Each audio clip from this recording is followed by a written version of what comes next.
Bonjour, je suis David Aristark et bienvenue sur mon blog Augmenter ses revenus grâce à l'immobilier. Nous allons parler aujourd'hui de la taxe sur les logements vides. Mon objectif, c'est de vous expliquer un petit peu comment ça fonctionne, vu que c'est un petit peu d'actualité. Le gouvernement a décidé de légiférer et a augmenté cette taxe sur les logements vides. Donc, je vais essayer de vous expliquer succinctement qu'est-ce que c'est, qui est concerné, comment elle est calculée et qu'est-ce qu'on peut faire pour éviter de la payer.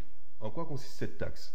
Cette taxe consiste tout simplement à faire payer les personnes qui ne louent pas leur appartement ou qui n'y habitent pas, hormis les résidences secondaires bien sûr.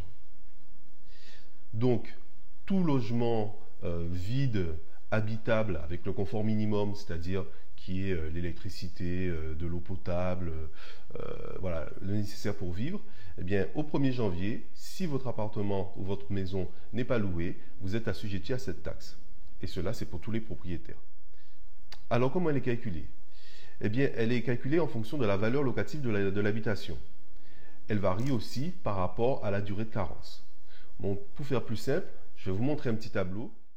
Alors, la taxe est calculée à partir de la valeur locative de l'habitation.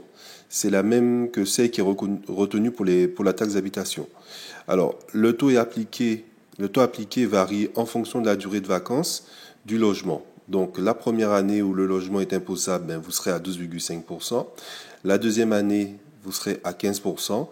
Et la dernière année, troisième année, vous serez à 20% et plus. Il y a des personnes qui ne sont pas concernées par cette taxe.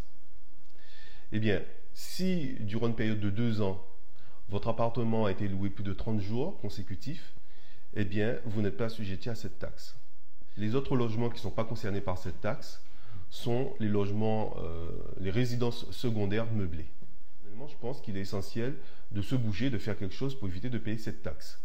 Ce que vous pouvez faire, comme je le fais déjà, c'est tout simplement de la configuration de votre bien, c'est tout simplement de la mettre en location sur une courte durée ou dite aussi saisonnière. Ça va vous permettre premièrement d'avoir une entrée d'argent, d'éviter qu'il soit inoccupé et bien entendu d'éviter aussi de payer cette taxe sur les logements vides. J'espère que cette vidéo vous a informé sur les conditions de cette taxe. J'attends vos commentaires juste en dessous et je vous dis à très bientôt. N'oubliez pas de passer sur mon blog, augmenter ses revenus grâce à l'immobilier. À la prochaine.